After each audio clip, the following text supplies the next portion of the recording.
I've told you a little bit about Henry de la Beach, who painted Jorio Antiqua.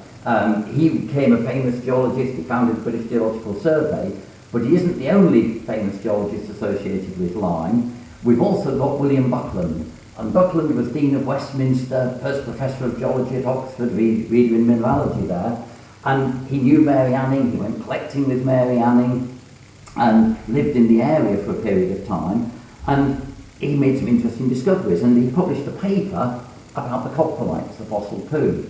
And he was particularly taken by some of the coprolites we find have a spiral twist, a spiral shape to them. And he wanted to know what actually caused this. And he thought about it, and eventually he thought he'd figured it out.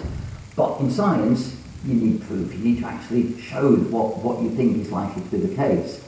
And he didn't use computer modelling or anything like that. He went back to basics. He decided that these spiral coprolites were probably from sharks and rays, cartilaginous fish.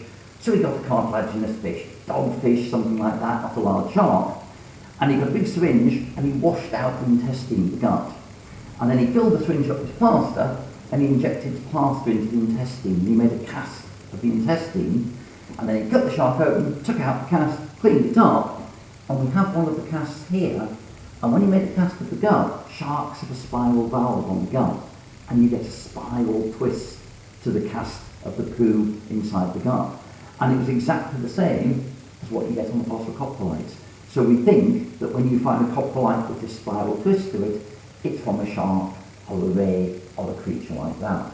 And just while we're here looking at this case, there's another nice specimen at the back, and a little bit hard to see, but you've got a long rectangular slab of shale, and what it is a fossil squid holding a fish.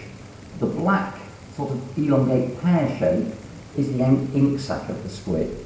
The internal skeleton would have been out of the block a little bit to that side, but what we have beautifully preserved at the front is little lines of black dots, and the black dots are the little hooks on the tentacle of the squid, and going head first between the tentacles is a small oligophorous fish, and it's died holding the fish.